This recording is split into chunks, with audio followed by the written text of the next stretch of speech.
Christophe de Beuckelaer, on prononce son nom comme il faut, belge Ouais. que vous êtes, le premier député au monde, on le disait, à avoir choisi de se rémunérer en bitcoin, de percevoir en bitcoin sa rémunération. Bon, en réalité, vous perceviez en euros, mais vous avez systématiquement converti en bitcoin tout au long de l'année 2022, mois après mois, à chaque fois, vous convertissiez en bitcoin. Voilà, exactement. Mois après mois, j'ai converti en Bitcoin et mis ça sur un wallet, quoi. Voilà, bien protégé. Pourquoi Bah, Pourquoi faire En plus, le cours du bitcoin s'est cassé la figure au cours de l'année, donc pourquoi faire? Alors, c'était pour défendre des idées politiques, figurez-vous. C'était un acte politique. Je pense qu'on est dans un monde financier qui est malade. Et c'est grave parce que la finance est le sang de notre économie. Et donc, il faut absolument que les hommes et les femmes politiques commencent à s'y intéresser et se posent la question. Moi, j'ai essayé de réveiller le monde politique belge sur ces questions pendant tout un moment, en organisant des conférences, en essayant de sensibiliser. Je voyais que ça n'avançait pas comme il fallait.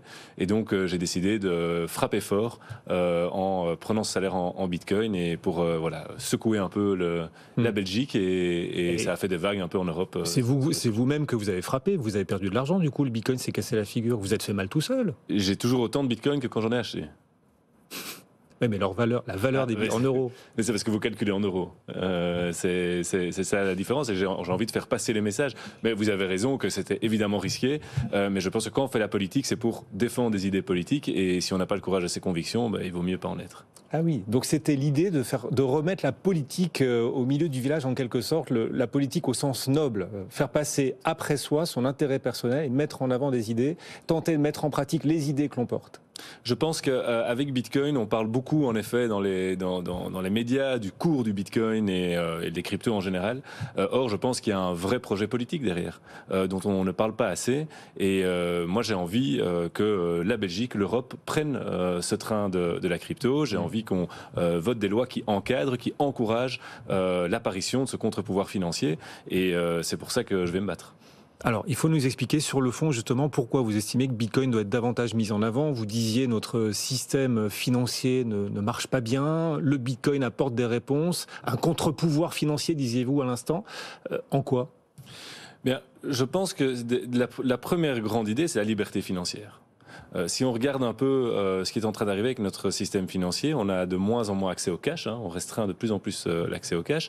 On voit que la Banque Centrale Européenne est en train de travailler sur ce fameux euro numérique, qui est en fait un euro pour lequel elle va avoir toutes les données, accès direct à toutes les données. Et donc, je pense que si vous mettez ces instruments-là dans les mains de pouvoirs plus autoritaires, moins démocratiques, on est face à un grand danger. Et je pense que continuer à avoir accès en propre à son argent, ce que permet justement Bitcoin et la crypto, eh bien, c'est un enjeu démocratique majeur des prochaines années. C'est-à-dire que ce que vous nous dites, c'est que le Bitcoin est l'avenir du cash, en quelque sorte ?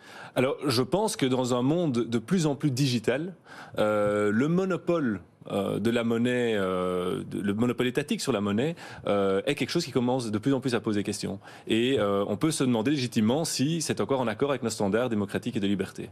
Et je pense que si on ne peut pas à la fois restreindre le cash et ne pas nous laisser un accès à de l'argent en propre. Et donc je pense que c'est ça ce qu'on doit défendre ici dans le cadre de Bitcoin. Bon, j'ai lu certaines de vos interviews, vous expliquez aussi que vous privilégiez le Bitcoin parce que l'euro et le dollar sont, dites-vous, moins stables qu'on ne le croit.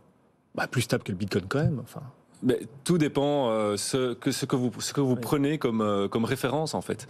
Aujourd'hui, c'est vrai que dans nos pays, on a pris la référence de l'euro et du dollar, mais en vérité, si vous prenez par exemple ceux qui veulent prendre la référence, ceux pour qui la référence c'est l'or, par exemple, eh bien, on voit que le cours de l'or en euros a perdu 85% de sa valeur en 20 ans. Et donc, tout dépend de son point de départ. Mais je pense que c'est pas l'élément essentiel. Je pense que le Bitcoin, à fur et à mesure de son adoption et des capitaux qui vont, des utilisateurs qui vont utiliser le Bitcoin et les cryptos en général, eh bien, ça va petit à petit stabiliser son cours. Aujourd'hui, c'est sûr que avoir Elon Musk qui tousse et ça a un effet sur le cours, ça fait que c'est pas encore utilisable à grande échelle. Mais on y va petit à petit. D'ailleurs, si vous voyez la volatilité, en vérité, elle diminue avec les années. Si vous allez voir la volatilité il y a 10 ans de Bitcoin, c'était encore tout à fait autre chose qu'aujourd'hui. Et donc, petit à petit, ça diminue.